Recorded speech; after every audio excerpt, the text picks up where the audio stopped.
The best way to understand the meaning of jihad is to understand what the scriptures of Islam have to speak about jihad. What is mentioned in the Quran and the authentic Hadith of Muhammad sallallahu alaihi wasallam. When we read the Quran, we come to know it's mentioned in the Quran in Surah Hajj, chapter number 22, verse number 78. Strive and struggle in Allah's cause as you ought to strive and struggle. Do jihad in Allah's way as you ought to do jihad, with sincerity and discipline. For Allah has chosen for you and has not put any difficulties in your religion.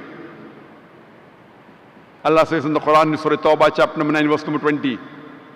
As for the believers who suffer exile and strive with might and main in Allah's cause with their goods and their lives, these are the ones who shall attain the highest rank in the sight of Allah, and they shall go to paradise.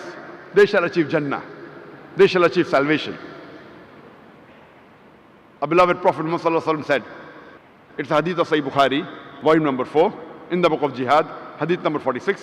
Abu Hurairah, may Allah be pleased with him, said that Allah's Messenger said that the person who does jihad in Allah's way, and Allah knows best who is doing jihad, who is striving and struggling in Allah's way.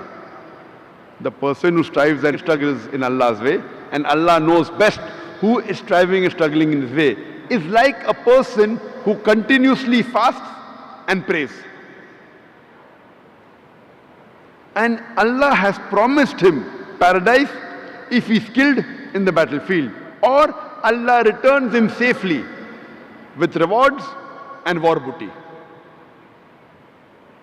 It's mentioned in the Quran in Surah Ankabut, chapter number 29, verse number 6, that as to those who strive in Allah's way, they do it for their own souls. For Allah is free of wants. He is not in need of His creatures.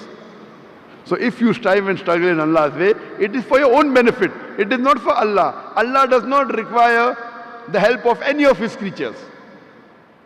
He is free of all wants, worthy of all praises. It's mentioned in Sahih Bukhari, volume number 4, hadith number 2784. Hazrat Aisha, may Allah be pleased with her, the wife of the Prophet Muhammad sallallahu alaihi wasallam, she asks the Prophet, can we join jihad? And the Prophet replies, perfect Hajj is the best jihad for you. It's mentioned in Sahih Bukhari, hadith number 5972. A man asked the Prophet that can he go for jihad? The Prophet asks him that do you have parents? He says yes. For you, serving your parents is jihad. It's mentioned in Sunan Nisa'i, hadith number 4209. A man asks the Prophet, which is the best of jihad? And the Prophet replies, the best jihad is a person who speaks a word of truth against the tyrant ruler. It's mentioned in Sahih Ibn Hibban, hadith number 4682, that the Prophet said, a mujahid is a person who strives and struggles against his own nafs, his own desire for the cause of Allah. And muhajir is a person who migrates from falsehood to the truth. From all these hadiths we come to know that the best jihad keeps on changing depending upon the situation. When the Prophet told the man that do you have parents, the best jihad is to serve your parents, the Prophet knew that his parents required him. It does not mean always serving your parents is the best of jihad. For that particular person, because his parents required him, for him the best jihad was serving his parents. So depending upon the situation, the best jihad changes. Allah says in the Quran, in Surah Furqan, chapter number 25, verse number 51, if it was our will, we would have sent a warner in every center of population.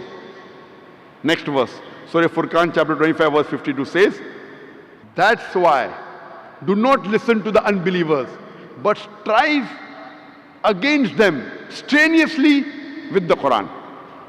Here Quran is talking about jihad bil Quran. Strive and struggle against the unbelievers with the Quran. Quran is talking about doing jihad with the Quran. That means you have to convey the message of Allah subhanahu wa ta'ala to the non-Muslim. And today I think the best jihad according to me today is jihad bil Quran. Strive and struggle against the unbelievers by spreading the message of the Quran.